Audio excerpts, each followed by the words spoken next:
Hi,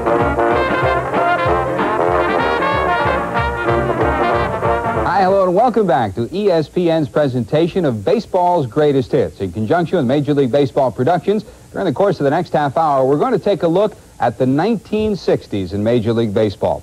A decade that brought with it some new stars and some new teams. A decade that brought with it the great chase of Babe Ruth's home run record of a single season and Roger Maris.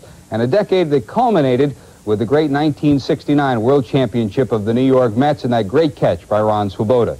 When we return, we'll be joined by Warner Cusell as we take a look at one of the greatest moments in World Series history, the great home run by Bill Mazeroski in 1960.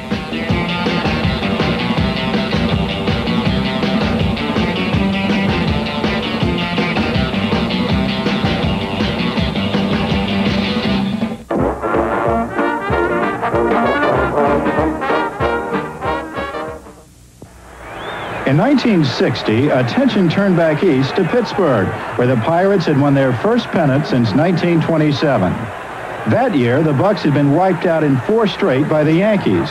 Coincidentally, the Yankees were in it again in 60, but this time the Pirates, led by right fielder Roberto Clemente, were in better shape to halt the pinstripe juggernaut.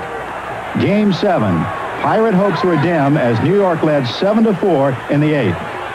It looked even darker when Bill Verdon slapped one to short. The crowd was stunned as Tony Kubek was victimized by the granddaddy of all bad hops. The Yankee shortstop would have to leave the game. Casey Stengel appeared to sense a fast-gathering storm.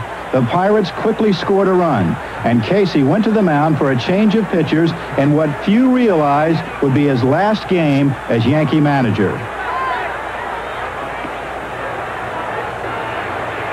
The Pirates narrowed the gap to 7-6, but then reliever Jim Coates got 2 outs, and Pittsburgh hopes depended on Hal Smith, a part-time catcher.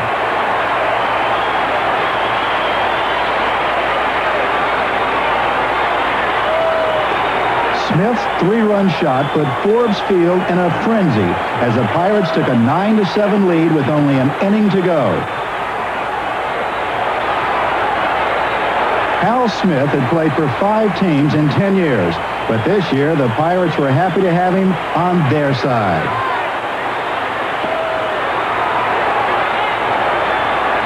But then the Yankees lashed out for 2 runs to tie in the 9th.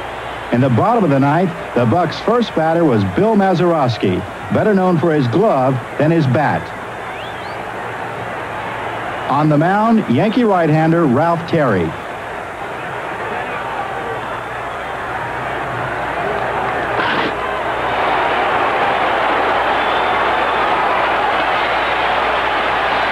As Yogi Berra watched Mazeroski's homers sail over the left field wall, Pittsburghers ecstatically celebrated the town's first series victory in 35 years.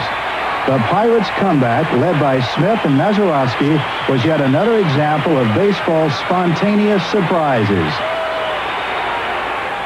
When I hit the ball, I didn't think it was going out. Well, I knew it was going to be over Berra's head, but I didn't really, it wasn't really one of them home runs where you hit and you just start your home run trot. I thought it would be over his head and off the wall, and that's the reason I was running hard. I wanted to be on third base in case the ball took a ricochet bat off the wall out there. So I was running hard, and then going into second base, I looked at the outfield umpire out there, and he's giving it the home run circle like this here. And then as soon as I hit second base, I realized we'd won the series, and I sort of lost my composure and started jumping around. And I was never one for showing my emotions, but this one time I did, and I was kind of glad I did, and glad the whole thing was over with.